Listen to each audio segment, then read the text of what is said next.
नमस्कार। SPT news में आपका स्वागत है। पेश है आज 11 दिसंबर 2025 गुरुवार शाम 7:15 बजे राजस्थान की बड़ी खबरें। प्रधानमंत्री नरेंद्र मोदी आज 11 दिसंबर को एनडीए के सांसदों से मुलाकात करेंगे। यह मुलाकात डिनर के मौके पर होगी। इससे पहले बिहार एनडीए के सांसदों ने पार्लियामेंट कॉम्प्लेक्स में मुलाकात की थी।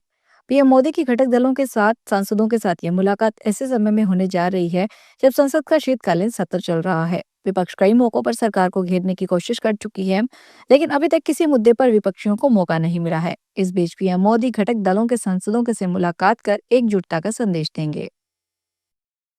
हिमाचल प्रदेश के 28 शहरों में रात का तापमान 10 डिग्री सेल्सियस से नीचे गिर चुका है। कुल्लू के भुंतर, बजोरा, मनाली, कल्पा और सोलन में भी तापमान जमा बिंदु के आसपास पहुंच गया है।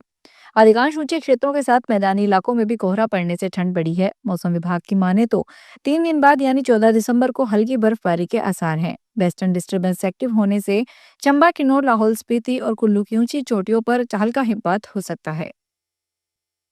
हनुमानगढ़ जिले के टिब्बी में राठीखेड़ा में एथेनॉल फैक्ट्री को लेकर हो रहे विरोध के बीच आज गुरुवार को मौके पर तनावपूर्ण शांति रही। काल के उपद्रव की घटना से सबक लेते हुए पुलिस प्रशासन ने भीड़ को टिब्बी में ही एकत्रित नहीं होने दिया। टिब्बी की तरफ से आने वाले सभी रास्तों पर पुलिस का कड़ा पहरा तैनात रहा। कल बिगड़ी कानून व्यवस्था को पटरी पर लाने के लिए जयपुर से एडीजीपी वीके सिंह और बीकानेर आईजी हेमंत शर्मा भी टिब्बी पहुंच गए।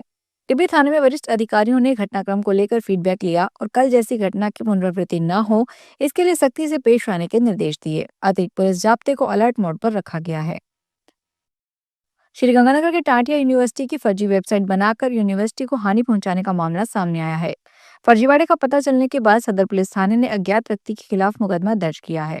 पुलिस के अनुसार गांव छेलएनपी कुंडलावाला निवासी विनोद शर्मा की ओर से यह मुकदमा दर्ज करवाया गया है। इस मुकदमे में अज्ञात व्यक्ति पर आरोप लगाया गया है कि टाटिया यूनिवर्सिटी के नाम से फर्जी वेबसाइट बनाई गई। इसके जरिए छात्रों को विभिन्न डिग्रियों की मार्कशीट, माइग्रेशन, एडमिट कार्ड की कूट रचना करके विभिन्न डिग्री व डिप्लोमा कर दिए गए हैं। राजस्थान पुलिस अकादमी ने देश के पुलिस प्रशिक्षण इतिहास में एक स्वर्णिम अध्याय जोड़ते हुए नया कीर्तिमान स्थापित किया है। भारत सरकार के उपक्रम क्षमता विकास आयोग ने आरपीए को उत्कृष्ट संस्थान का दर्जा प्रदान किया। यह उपलब्धि इसलिए भी विशेष है क्योंकि राजस्थान पुलिस अकादमी देश की पहली राज्य स्तरीय पुलिस प्रशिक्षण संस्था बन गई है, जिसे यह प्रतिष्ठित मान्यता मिली है। इसके साथ ही आरपीए देश की शीर्ष 5 सर्वश्रेष्ठ पुलिस प्रशिक्षण संस्थानों में से शामिल हो गई है।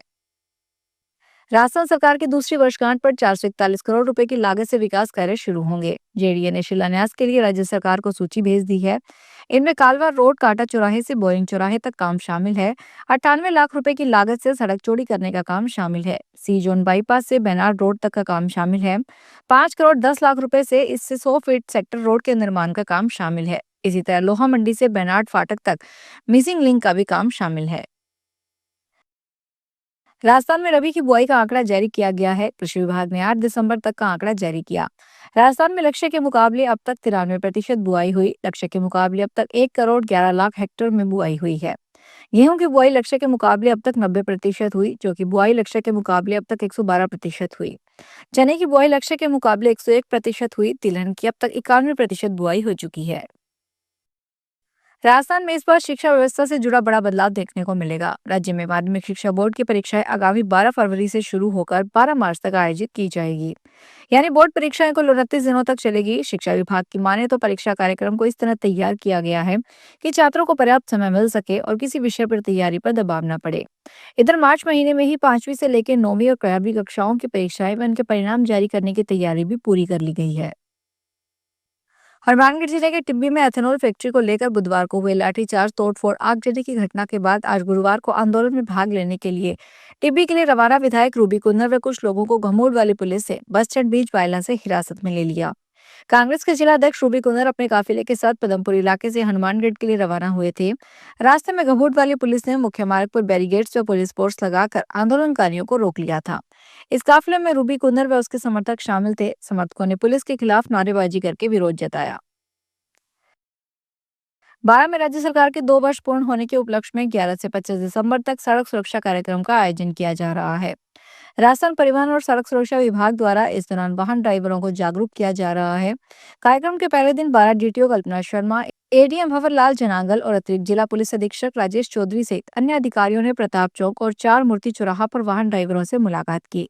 उन्होंने चालकों को गुलाब के फूल और चॉकलेट देकर दोपहिया वाहन सवार को हेलमेट पहनने की सलाह दी। अलवर के कोतवाली थाना क्षेत्र में बजाज फाइनेंस लिमिटेड की पलावत मार्केट से गोल्ड लोन शाखा में सोने के आभूषणों की अदला बदली कर 98,06,240 रुपए की हेराफेरी करने का मामला सामने आया है।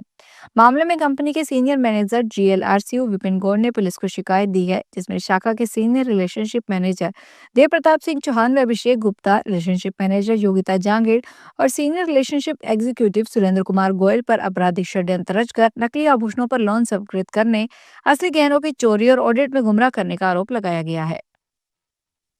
जैसलमेर जिले में पंचायती राज व्यवस्था की उच्च स्तरीय कमान अब पूरी तरह से सरकारी अधिकारियों के हाथों में आ गई है। राज्य सरकार की ओर से गत दिनों में लिए गए फैसले के अनुसार आज 11 दिसंबर से पंचायत समिति प्रधान की जगह उपखंड अधिकारी प्रशासक की भूमिका में होंगे। वहीं कलेक्टर जिला परिषद के प्रशासक पद पर काबिज होंगे। जैसलमेर जिले में कुल 7 पंचायत समितियां हैं। डूंगरपुर के जेठाना गांव में NH 927 मैन रोड स्थित कृष्णा दूध डेयरी प्लांट में गुरुवार सुबह अचानक भीषण आग लग गई।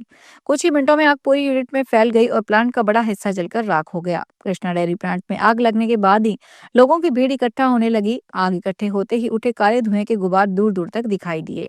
सूचना मिलने पर नगर पालिका की दमकल विभाग की टीम मौके पर पहुंची। मौके पर दमकल की 2 गाड़ियां पहुंची। दमकल गाड़ियों की मदद से करीब 3 घंटे की कड़ी मशक्कत के बाद आग पर काबू पाया गया। राजस्थान में भीलवाड़ा जिले के बदनौर खनन क्षेत्र में भीलवाड़ा और ब्यावर खनिज विभाग के संयुक्त दल के अचानक निरीक्षण में अवैध खनन की पुष्टि हुई है।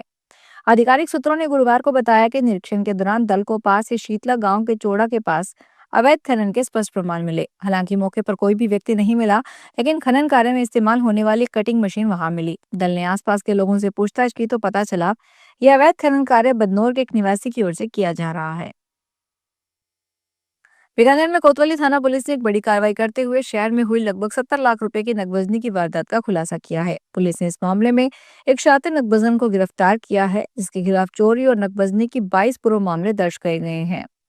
आरोपी पिछले कई दिनों से शहर में सक्रिय था और रात के समय घरों को निशाना बनाता था। शहर के कोचरों का चौक निवासी विमल चंद कोचर ने 26 नवंबर 2025 को थाने में रिपोर्ट दर्ज करवाई थी कि रात के समय उनके घर के मुख्य द्वार का ताला तोड़कर अज्ञात चोर करीब 10 लाख रुपए के नगद और सोने चांदी के आभूषण चोरी करके ले गया।